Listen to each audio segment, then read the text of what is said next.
Yeah, I'm going to go ahead and get us started. Good afternoon, everyone. Thank you for joining us today. I'm Yesenia Rivera. I'm the Executive Director of Solstice Initiative, soon to be Energy Allies. And today we're going to talk about breaking down the IRA, the Inflation Reduction Act, and we have a fantastic panel full of energy justice experts that are going to break down the Inflation Reduction Act, walk us through all the opportunities, the gaps, and what's next for energy justice and how we can use the Inflation Reduction Act to achieve those goals. Next slide. As I said, I'm the Executive Director of Solstice Initiative.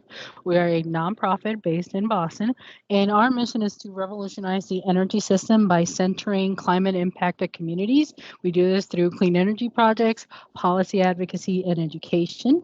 We help communities lead and be part of the conversation when it comes to clean energy and how they want to access clean energy.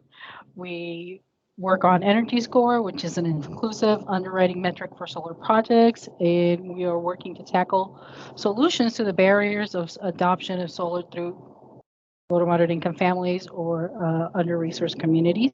And we focus on education and making sure that communities have the tools they need to be part of the clean energy conversation and part of the just transition into clean energy. Next. So we have a fantastic panel today, and I'm going to introduce them shortly, and then I'm going to hand it over to them because we have an amazing group of experts that are going to talk about the Inflation Reduction Act and what does that mean for energy justice.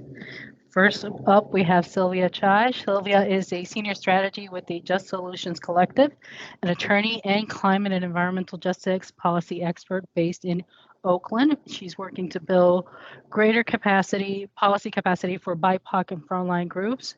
She's also a lead on policy advocacy and implementation for the California Public Banking Alliance and was a principal co-author of AB 857, passed in 2019, establishing a licensing framework for public banks in California, and previously served as a policy director for the Asian Pacific Environmental Network.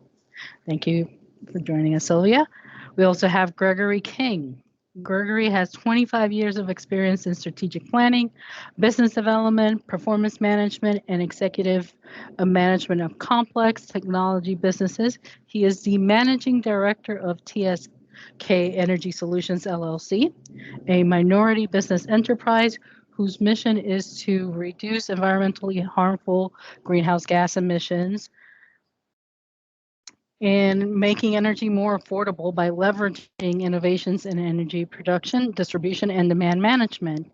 TSK Energy Solutions LLC partners with leading energy innovators to offer solutions that negate the need for upfront capital outlays, permanently reducing ongoing energy costs, and lower harmful greenhouse gas emissions. Thank you for joining us, Gregory. We also have Jonathan Klavens.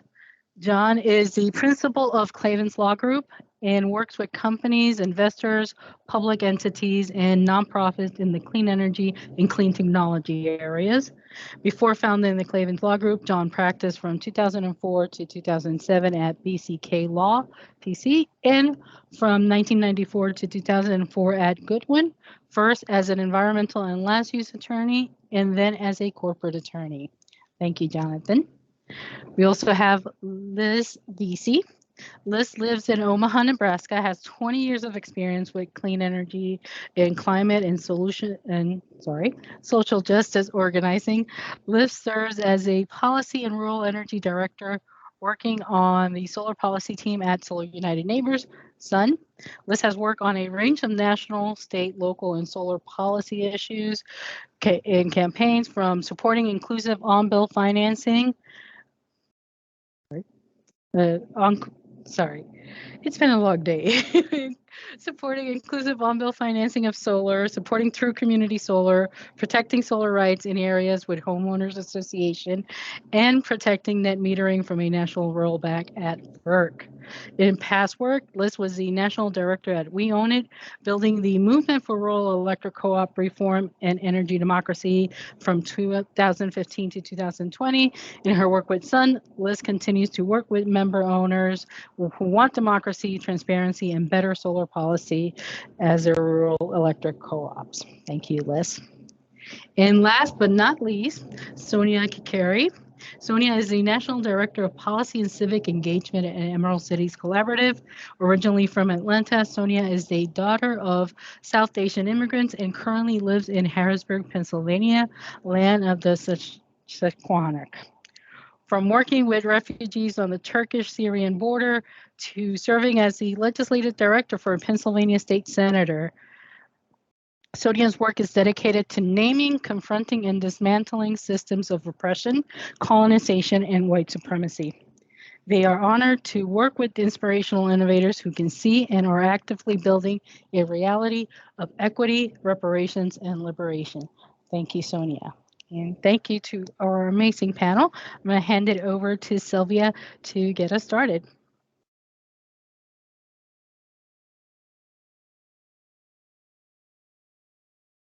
Hey, everyone. Okay, my camera's on. All right. Thanks for having me, and I'm excited for this panel. So let's get started. So you're probably here because you have heard at least something about the Inflation Reduction Act, and you've probably heard that it is the biggest climate action that Congress has ever passed, which is definitely true. You may have also heard that there is $60 billion for environmental justice funding in the bill, and I think that is a more tenuous claim, and we're going to get into that a little bit more here. Next slide. So I think it's important to start with definitions. I'm a recovering attorney, so I like to start with definitions. Environmental justice in the legal and policy context is often talked about with this language that's on the slide here. I think this language is specifically from the EPA, and the emphasis is on fair treatment and meaningful involvement of all people, regardless of race, color, national origin, or income. And that applies to the whole process of developing legislation and policies through implementation and enforcement. And so the meaningful involvement part, I think, is really important and often gets overlooked. But it really goes to self-determination.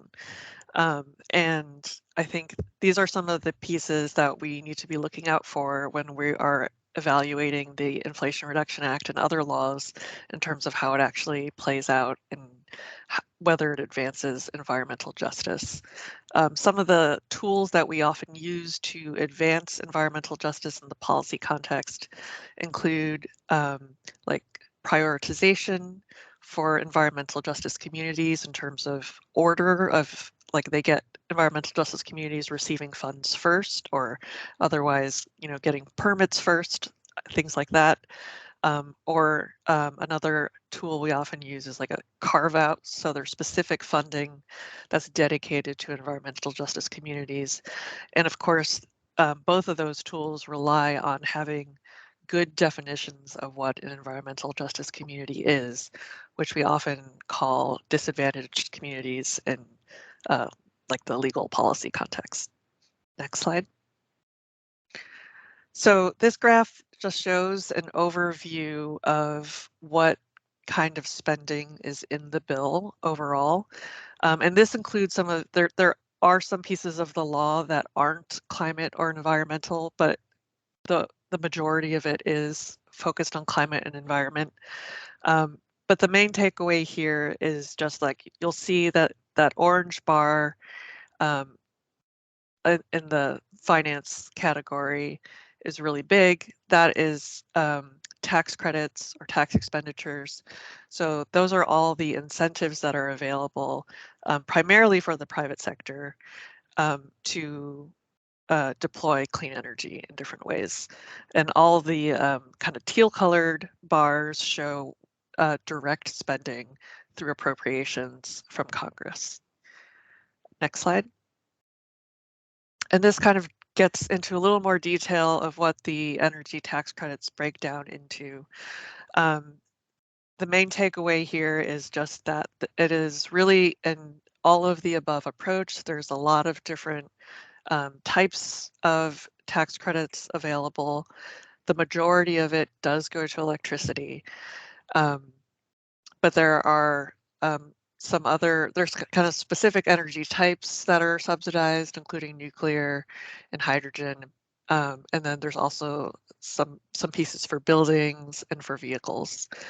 And then the piece on the left, the graph on the left just shows that 86% of these tax credits are commercial tax credits that are meant to be claimed by companies. And it's only 14% that go to individuals. So when you hear about how there's incentives for investing in low income communities, just have to keep in mind that those are incentives that are going to be claimed mostly by companies. And there are some requirements in the law asking them if they're going to get like additional like bonus credits, then they have to meet certain requirements about providing financial benefits to low-income residents, but it's not directly it's not necessarily directly going to benefit the residents of low-income communities. Next slide. And then I just wanted to emphasize that tax credits in general historically have overwhelmingly benefited the rich. And this is for the individual tax credits, like the tax credits you can claim for putting a solar panel on your roof or for getting an electric vehicle. They have just the vast majority of those credits are claimed by the top income percentiles, and the bottom income percentiles take very little advantage of it. And then in the bottom right, there's a little graphic that shows the same thing for specifically for solar ITC. And it's just important to keep in mind that this is how tax credits are designed to be used. So tax credits, the way they work is that they function as if you claim a tax credit, they function as a payment towards your tax bill. And over 50% of households in the US they don't have a tax liability. So they don't have enough income to pay taxes. So that means they're not able to take advantage of these tax credits. A lot of people are talking about how these tax credits are refundable, and that's not true. That's something that was fought for in the IRA legislative process, but we didn't end up getting it. There is direct pay that is available for nonprofits and local governments, other entities like that are exempt from income taxes. And it'll be really interesting to see how those entities are able to use these tax credits. And I think it's hard to model. I haven't seen any modeling about what to expect in terms of how they will be used. But just to note that like historically, it has been the private sector that has used these and that has the expertise in how to use it. And for the individuals, it is mainly high income households that have been able to use it in the past. Next slide. Oh, and I see a question about tax credits being refundable. That would mean there's some tax credits that are refundable. So like the child tax credit and the earned income tax credit.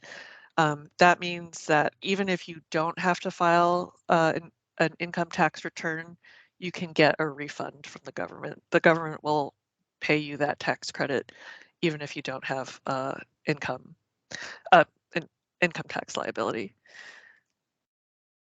Okay, so this slide just shows what I was counting, my methodology for what I was counting as an environmental justice investment in the IRA. And so I included programs that have required carve-outs for low-income or disadvantaged communities, all tribal and insular area funding, and other justice and transition-oriented programs.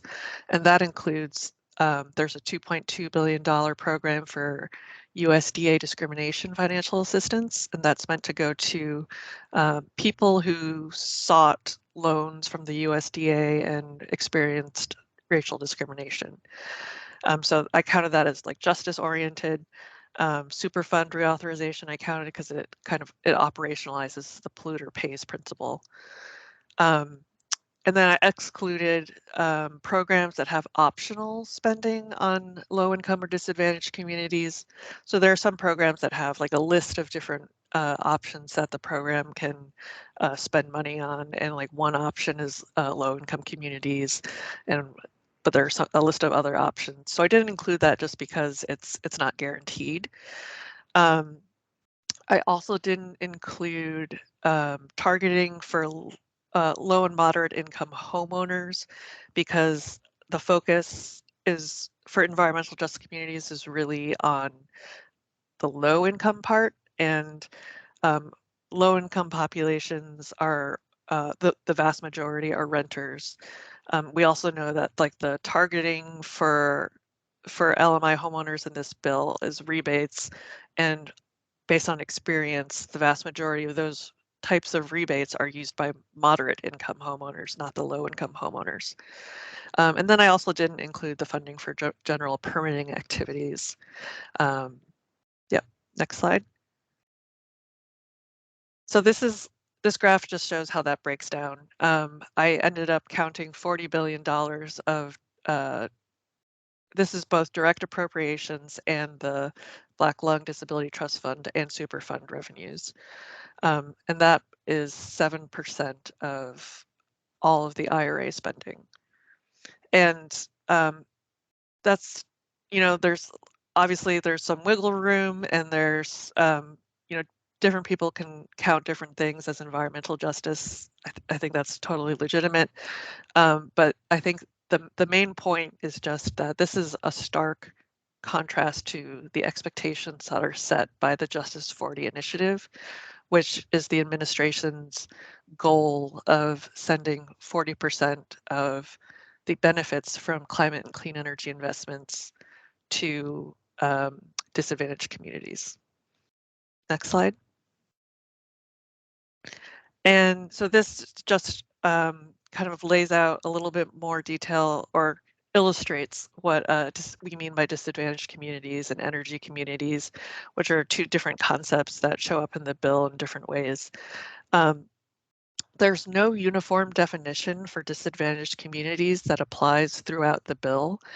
And because of the weird rules that they use in budget reconciliation, in some parts of the bill, they don't define disadvantaged communities at all. So like the EPA programs in the bill don't define disadvantaged communities at all, which basically means that the agencies just have a lot of discretion in defining it.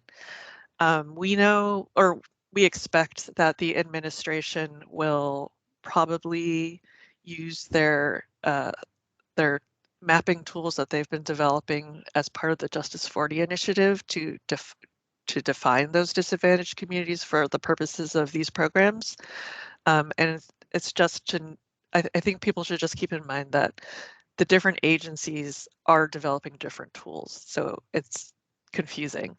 And so these images just show that the top left one is the White House Council on Environmental Quality's mapping tool to define disadvantaged communities. That's called the Climate and Economic Justice Screening Tool. And then the one next to it is the Department of Energy's mapping tool, which is slightly different. It uses different indicators and cutoffs. And those are both showing the same census tract. That's my census tract in Oakland. And then compare it to the bottom left one, which is the CalEnviroScreen tool, which is, I think, the gold standard for this type of tool. And it shows that my census tract is a disadvantaged community according to that. So it's just important to know that there's a lot of different ways to think about it, and that all these different tools are under development. So that's just something to keep in mind. And then on the right side, energy communities is a concept that shows up in the tax credits, not all of the tax credits, but many of them, where you can get an additional credit amount for projects that are cited in energy communities. And energy communities is defined very broadly in the law, but it will be the official designations will be determined by Treasury, which I think they are currently in the process of working on. But what's in the law says it has to be a brownfield, a place where I think it's a census tract where a coal mine or a coal-fired power plant has been closed down, or where there has been a certain percentage of employment is in the fossil fuel industry, and that is running from like extraction through production, includes refineries. It's pretty broadly defined, and also includes places, localities where there's like, I think it says 25% of tax revenues, local tax revenues come from fossil fuels.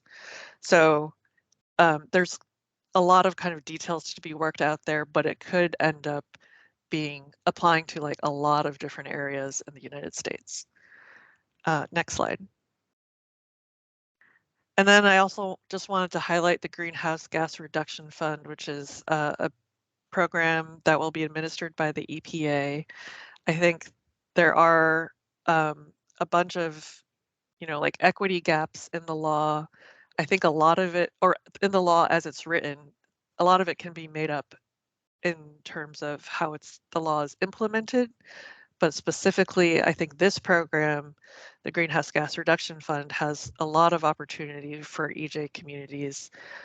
There's $27 billion total in it, and it is broken down into two kind of funding streams. But those two funding streams each have carve-outs for disadvantaged communities, and that's the $8 billion in the Green Bank and the $7 billion in the Zero Emission Fund. And there's a lot of information there on the left in terms of like what counts as a qualified project, what counts as a direct investment, et cetera. But basically, there's a very broad definition of like what these funds can be used for. And currently EPA has a request for information out asking for input on how they can design and implement this program. So I definitely encourage everyone to take a look at that and provide your feedback. There is, there's a lot of room to design this program. And I think one major concern is just making sure that it is actually accountable to the disadvantaged communities that it's supposed to benefit. I think that is my last slide. Yep, that's right. So that's my contact information, and I will hand it to the next person. Gregory, you're up. Yeah, thank you, Sylvia. Thank you very much. Next slide, please. Alrighty, so Sylvia covered quite a bit of detail about the Inflation Reduction Act. As she mentioned, it is the largest investment in climate action we've seen in our history. And I think one thing that's probably not well promoted about the bill is that it is not going to add to the deficit. There are actually new sources of revenue associated with the law that includes a 15% corporate minimum tax rate, as well as some savings associated with drug price negotiations. And so, while this is a major federal investment in climate action, it's not one that's going to add to the deficit. Roughly 2/3 of the spending is through tax credits, and another third is through appropriation. And of course, the act makes us major investments at a number of different levels, including manufacturers, developers, consumers, and utilities. Next slide. So when you think about the act, this slide is really intended to help people sort of just put the various different provisions of the law into a bucket. And so I'm going to mostly be talking about grants and loans in my segment of this this webinar. And of course, grants are very important, particularly when it comes to looking to support underserved communities. Next slide. This is historic. I mean, I think, this is when I look at the aggregate amount of money that's being pumped into climate action, either through the Inflation Reduction Act or the bipartisan infrastructure bill, it's substantial. And so this slide really helps you visualize the fact that, on a federal level, we were spending somewhere in the vicinity of $1 billion in agency spending through 2008. And then there was the big investment in the American Recovery Act in 2009 through 2017. But in the next 5 years, we're looking at $80 billion in economic activity that's going to be created by these particular provisions. So it really is a game changer. In cases like the Inflation Reduction Act, the grants that are being conceptualized don't exist yet. There's obviously, as Sylvia mentioned, an opportunity for people to weigh in, and I would certainly encourage everyone. I think there's still an opportunity to help direct how these grants eventually get delivered. Next slide. I took a look at the IRA primarily, again, from the perspective of grants and loans. The biggest single federal agency with grants and loans money in this bill by far is the EPA. It's $38.5 billion on aggregate. Sylvia mentioned the $27 billion in the greenhouse gas reduction fund. One of the ones I'm most excited about is $3 billion in what's environmental and climate community block grants. That's a new program that is intended to provide or enable community-led air and other pollution monitoring, prevention, and remediation, and investments in low and zero emission and resilient technologies and related infrastructure and workforce development that help reduce greenhouse gas emissions and other air pollution.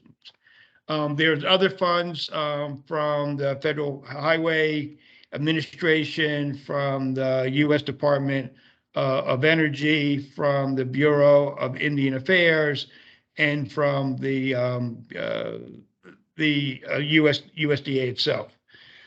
Next slide. HUD is one of the organizations that will be issuing grants, and this one is particular of interest because it's targeted owners and sponsors of privately owned, help subsidize properties that agree to extend periods of portability. In other words, they implement a rent increase moratorium. And so there's $1 billion of funding in that particular bucket, of which 837.5 is for providing direct grants and loans, and about 120 million for program administration, and then 42.5 million in benchmarking energy and water use for eligible properties. And the uses are low emission technologies, materials, and processes, including zero emission electricity generation like solar, energy storage, and building electrification. Improve energy and water efficiency, indoor air quality and sustainability, climate resiliency, energy and water benchmarking. Next slide. And so I mentioned the EPA has a significant amount of this grant funding. We spoke briefly about the Greenhouse Gas Reduction Fund, the Environmental and Climate Justice Block Grants, which is new. There's also going to be climate pollution reduction grants, funding to address air pollution at schools, diesel emission reductions, grants to reduce air pollution at ports, and of course, general funding to address air pollution, and again, additional funding for low emission electricity programs. So next slide. Yeah, and so I think that covers my section of the presentation. There are quite a bit of grants, so I would certainly say get your grant writing skills in full gear, because there's going to be quite a bit of funding available to support underserved and environmental justice communities, where we'll probably be able to have not that it's sufficient, but at least some adequate funding to start addressing many decades of environmental injustice that's happened to a lot of communities of color. And so I'm going to pass it on to the next speaker, and thank you everyone for attending today's event.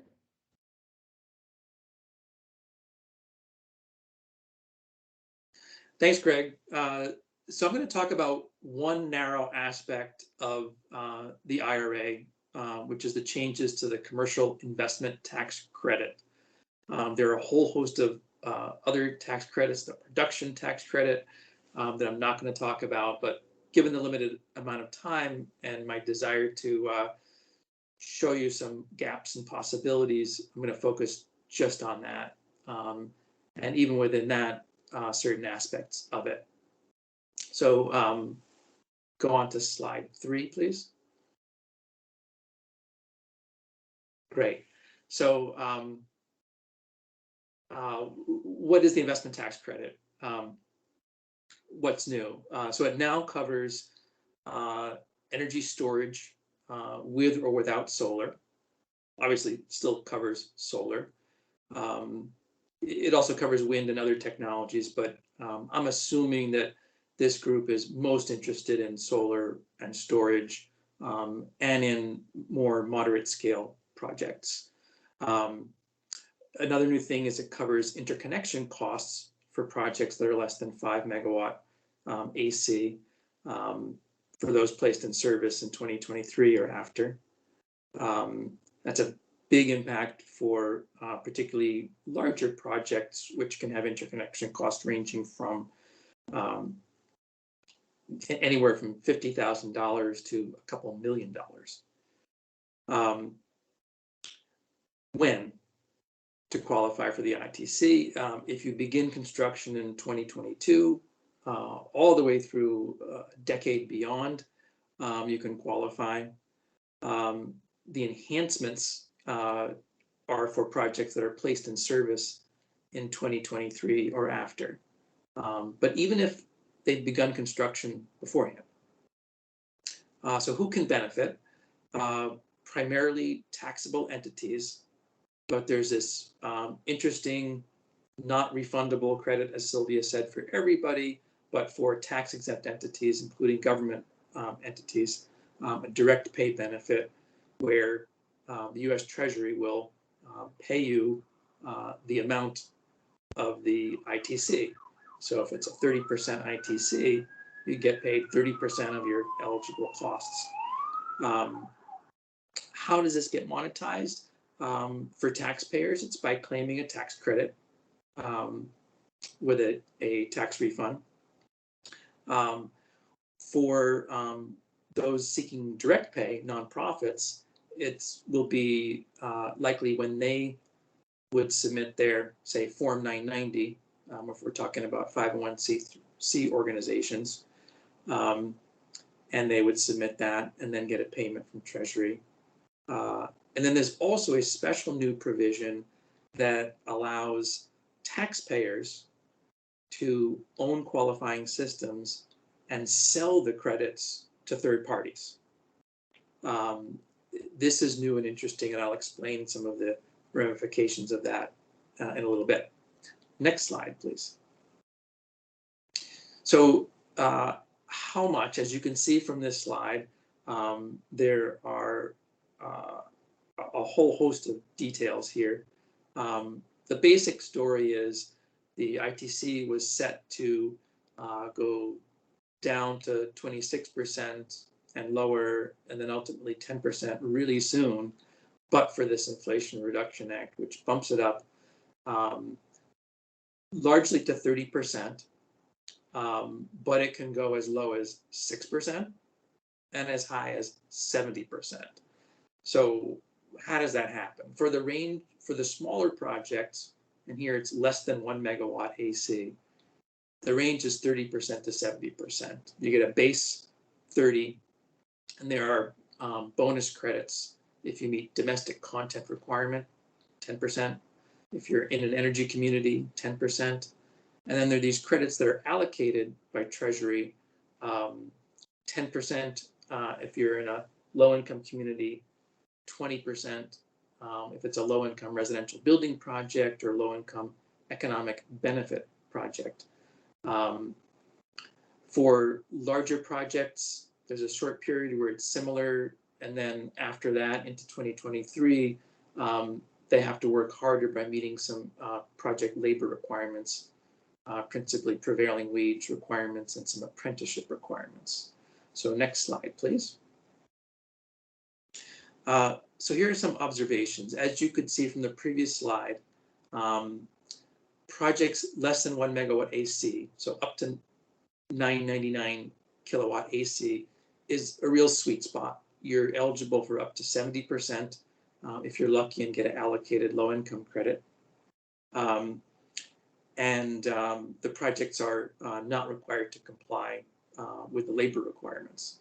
I should say, in this energy justice webinar, they're not prohibited from complying with labor requirements, and we should hope that they would, but they don't have to, or they could figure out their own way that they comply with them.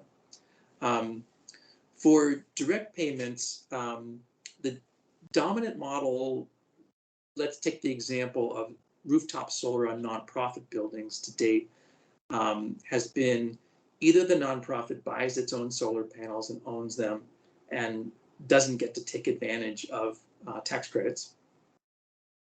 Maybe its cost of capital is cheap enough. Or it uses what's called a third-party power purchase agreement, or PPA structure, where a private taxable third party owns the system, sells the power to the nonprofit, and because it's a taxable entity, it can take advantage of the tax credits and pass some of the benefits of that on to the nonprofit host customer. Now, a nonprofit can buy a solar array and get a 30% and in certain cases up to 70% refund from the federal government.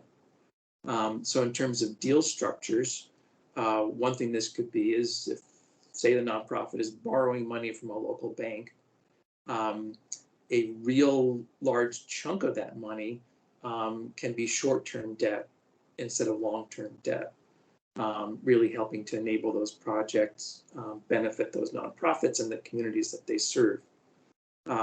There's some interesting opportunities to have a nonprofit third-party PPA structure, where instead of having a taxable party own the system and sell power to the nonprofit, a nonprofit solar developer could do that.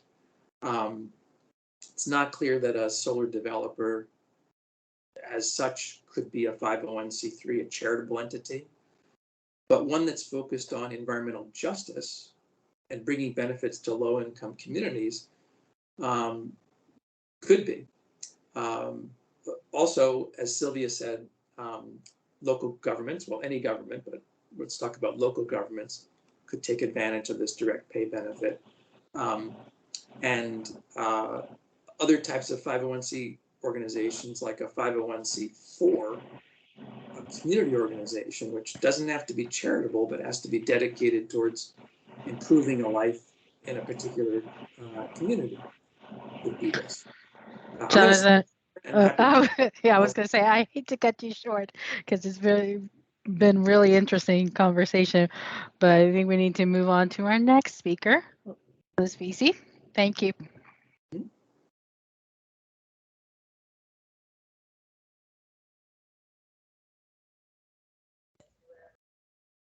Awesome. Thanks.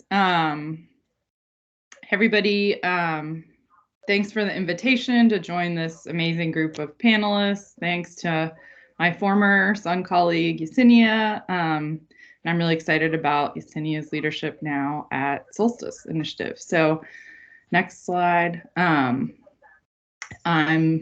Liz Veazey, Policy and Rural Energy Director, focus on distributed solar policy at Sun. You can go to the next slide.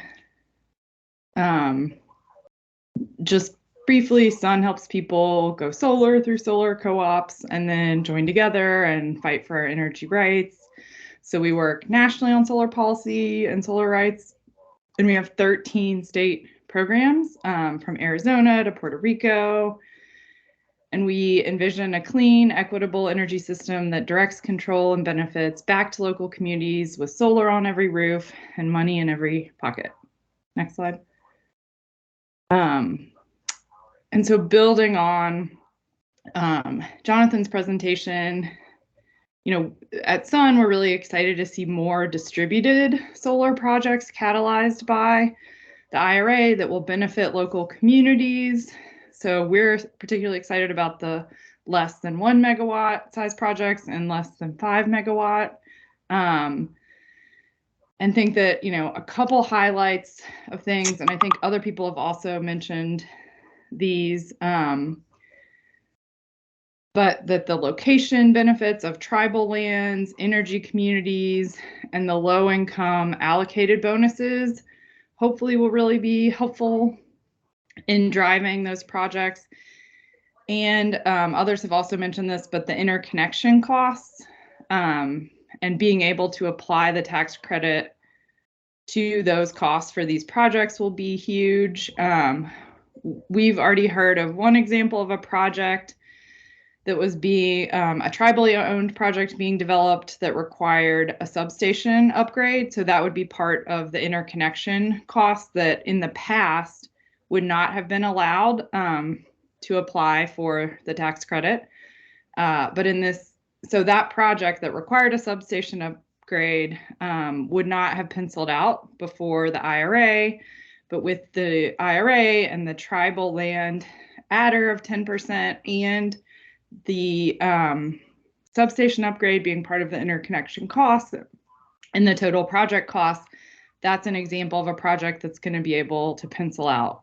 So it's exciting to be able to see more projects like that happen. Next slide. So I'm not going to dig into this, but I did put a link in the chat that goes to a resource from the Solar Energy Industries Association, or SEIA, that really digs into all the different, and this is the non-residential credit, and sort of digs into the different adders and bonuses and the different size projects and the different times that the projects happen. So I'll encourage you to check that out at that link if you want to dig in more. Next slide. And then we've already talked about this a little bit in the webinar and in the chat, but it is only for the non-residential projects. So that's really big for governments and nonprofits, as Jonathan talked about. And, you know, just highlighting that Sun, Yesenia, many of the panelists here, I think, worked hard on direct pay for the, and getting that for the residential tax credit to increase access. So I think there were many lobby meetings, briefings, thousands of emails and calls, and sort of, and more, but sadly that was not included. So, you know, at Sun, we definitely hear often from retirees on fixed incomes and others who have limited or no tax liability wanting to access this credit. And if we had gotten this refundability for residential, that would have addressed that issue. So it's really frustrating, but we are going to keep, you know, we want more equitable access to solar, and, you know, we will keep fighting for this, and hopefully the next bill that builds on the IRA and does more will be able to include that piece. And yeah, we expect Treasury guidance next year that'll provide more details about how this will work, which we don't have yet. Next slide. I'm going to dig in a little bit to the rural specific programs of the IRA. So the Rural Energy for America program is funded through the Farm Bill and, is an ongoing program, but the IRA sort of adds an additional amount that's quadruple the amount that's there over the next 10 years. So it's going from about 500 million over 10 years to 2.5 billion. So it's a huge increase. This program provides loans and grants for rural agricultural businesses that have more than 50% of their income from agriculture and rural small businesses. It includes grants now up to 50% of the project size. It used to be 25, but the IRA bumped that up.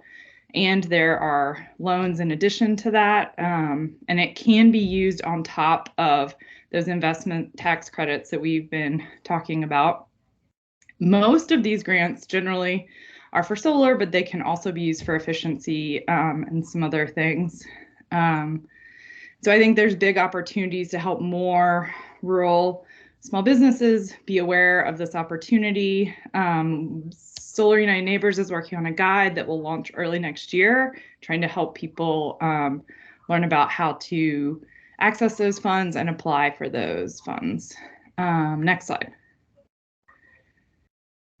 And also on the rural front, the direct pay piece, I think as someone has already mentioned in the chat, will help rural electric co-ops are 501c12, I think, organizations, and municipal utilities are both nonprofit utilities that will be able to access the tax credit directly now. So that's exciting, and I think there are potential things those utilities could do to benefit their members. I think member owners of electric co-ops and customer owners of municipal utilities will need to engage and push and make sure that good things happen with those funds. But there's $9.7 billion in clean energy grants specifically for rural electric cooperatives. And I think some other people have touched on this, but there are potential opportunities for electric co-ops and other entities to partner with tribes and municipalities around the greenhouse gas reduction grants. And one other thing I was going to highlight, the Rural Power Coalition has done a lot of work engaging people in listening sessions and submitting comments around, I think, that $9.7 billion and how that's going to go out, and trying to influence that. And there's a letter out now around increasing local investment in workforce development, assuring energy savings and affordability, reducing and making sure there's greenhouse gas emission reductions and clean energy investments, and that the Justice 40 principles are applied. So just sort of making sure that we see good things coming out of that. So I was just going to touch on that. And then next slide. I just include a couple of resources that we have. We have an IRA page, a nonprofit solar page, resources to help people go solar, and people are welcome to reach out to me at advocacy@solarunitedneighbors.org. Thanks. I'm going to pass it along. Hi, everyone.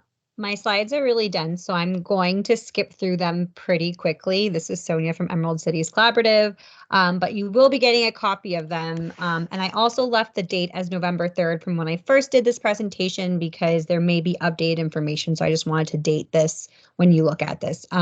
Next slide.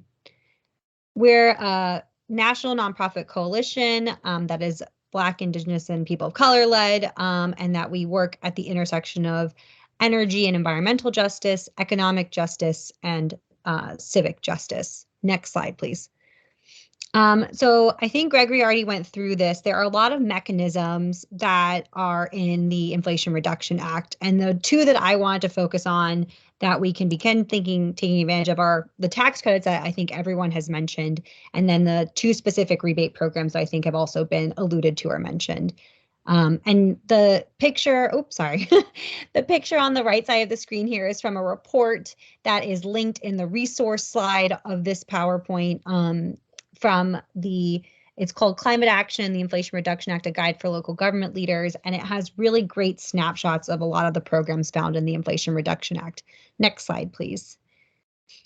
And you can just, skip through all the animations if you want.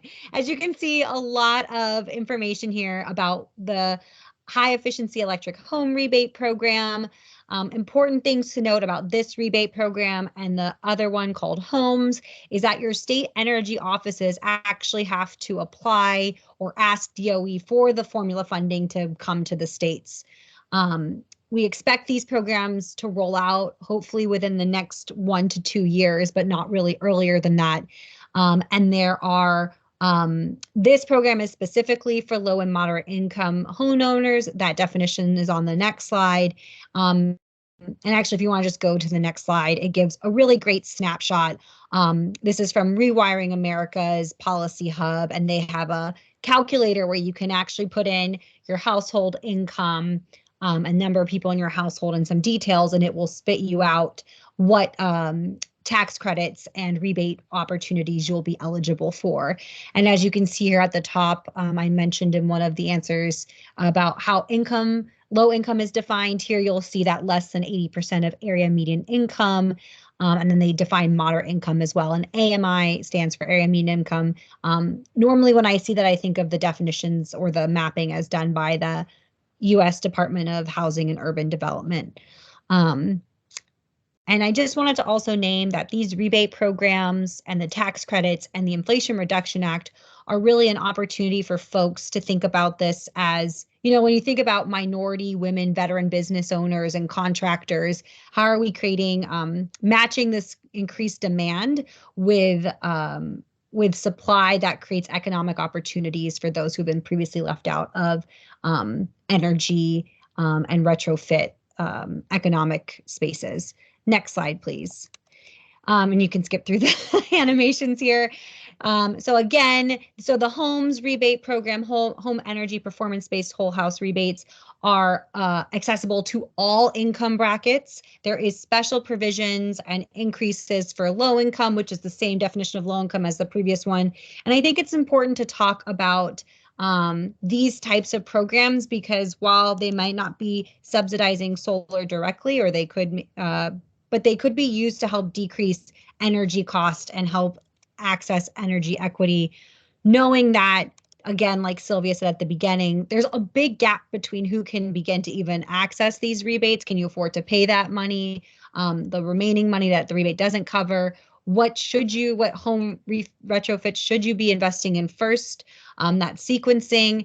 I think in the previous one, it actually has money specifically set aside for home energy audits.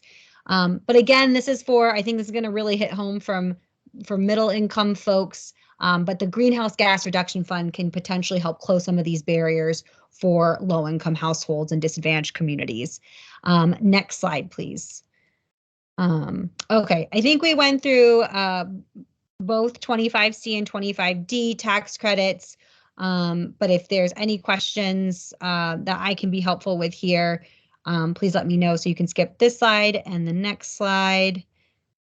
I think someone asked about what is refundability and non-refundability. I love to give the example of like my maternal grandfather, my Nana G, is 96. He lives fully off of Social Security and does not file a tax return and therefore cannot receive the tax benefits from these two tax credit opportunities because he doesn't have any tax liability. Next slide, please. So we already talked a lot about the Greenhouse Gas Reduction Fund. These are two other programs to maybe be aware of that potentially solar could be taken advantage of or prioritized. So thinking about how we're training more contractors to be involved in rooftop or community solar development, and then also thinking about our affordable housing spaces. Next slide, please. And yep, this is a reminder that a lot of this regulation is getting figured out now, and that tax credits should be finalized by January 1st. I think that's a pretty Herculean task for the Treasury, but that's their mandate. But so expect to see more guidance and information about these opportunities to come in the coming months. And then I think the last two slides are just resources and my contact information. I want to make sure we leave time for questions, so I will stop there. I say thank you to all of our panelists and our guests today. We have about 5 minutes. I know most of the questions that were in the chat have been answered, but I have one or two left. I'll pitch them to you guys. And if you do not have, if we don't have the time, just put your question in the chat. We'll try to get you an answer via email. So let's see, what questions do we have here? This is for Sylvia. Where can they find a list of the different DAC mapping tools? I don't have one handy, but we can send that out in the email afterwards. Okay, I'll do that. And how can farm workers take advantage of this in some way, as they are statewide and national environmental justice community, but their exposure to pesticides and other agrochemicals identifies them as an EJ community? I don't see anything here that can apply to them. Greg, Sylvia, or any of you? Yeah, that's a very good question. I don't actually know the answer to that. I mean, again, I think in terms of the regulations and the law itself, there's a lot of work that needs to be done to help define, disadvantaged communities, environmental justice communities. It would have been nice if the bill put forward by Senator Markey and Senator Duckworth, which was to form a national GIS, environmental justice system. That was originally part of the Build Back Better bill, but I don't believe it was incorporated in the IRA. And so that is something that I think we all need to try to kind of push for, because we do need more uniform definitions and more inclusive definitions, so this funding gets distributed equitably.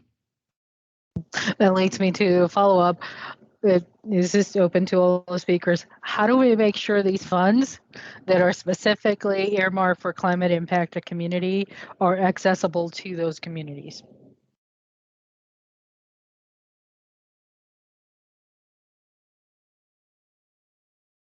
Well, I think this webinar is a great step, because I feel like awareness is sometimes the biggest barrier to making sure. But then also just having resources and intermediary nonprofits help people step by step walk through this and actually access this. We're trying to work with contractors and our networks once guidance gets finalized, so that they can just come pre-prepared with, like, this is what you're going to need to file your taxes, and this is what you're going to need to, like, get the rebate easily done.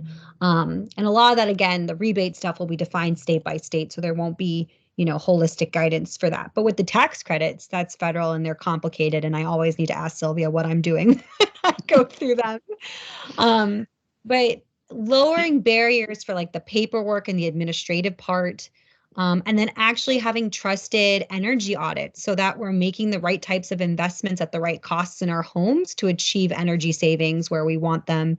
And then also thinking long-term about the renewable energy investments. And yeah, really excited how we think about that greenhouse gas reduction fund, and we're going to have to be thinking quickly.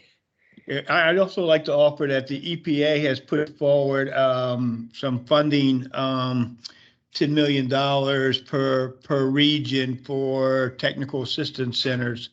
So that RFP was on the street, was due on November 1st. And so it's their plan to have technical assistance available for free to EJ communities in an effort to try to provide more access to these federal funding. In those regional technical assistance centers, the Thriving Communities Technical Assistance Center program, those are supposed to be operational sometime in Q1, or actually more like Q2 of 2023. So I think the timing will be good, because we need those kinds of resources to help communities figure out and organize projects that are most impactful for their particular use cases. Thank you all. We are out of time, unfortunately, even though this has been a very, very interesting conversation. I want to thank all of our panelists today for taking their time and walking us through the IRA. And I hope that our audience realizes this is just the beginning. Yes, this was the largest investment into environmental justice and environmental causes. But the IRA is just the beginning. As you heard from our speakers today, there's still a lot that needs to be done if we're going to achieve energy justice, and we are going to fight for that just transition, including making sure that low to moderate income homeowners have access to these incentives as well. So let's not give up the fight. Let's take advantage of what we have in the IRA, but let's not stop fighting for more. So thank you all. You have a nice day.